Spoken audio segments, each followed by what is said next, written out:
Hello guys, in this video I am going to show you how to use eye tracking on iPhone, iOS setting. Watch the video till the end so you cannot miss any important step. Control iPhone with the movement of your eyes. With eye tracking you can control iPhone using just your eyes.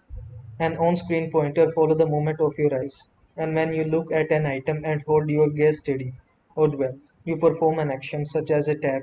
All data used to set up and control eye tracking is processed on device.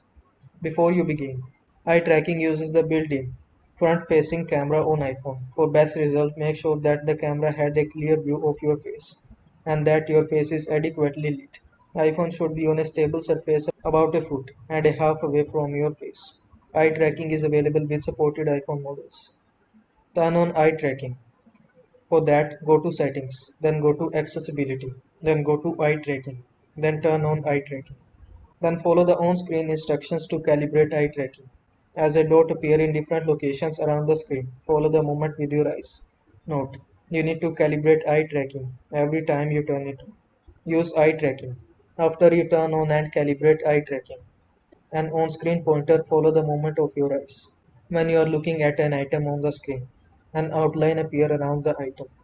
When you hold your gaze steady at a location on the screen, the dwell pointer appear where you are looking and the dwell timer begins. The dwell pointer circles start to fill. When the dwell timer finish, an action tap by default is performed. To perform additional on-screen gestures or physical button presses, use the assistive touch menu. So I hope this video was helpful to you. Make sure to like this video and subscribe to my channel for more this type of content. Thanks for watching.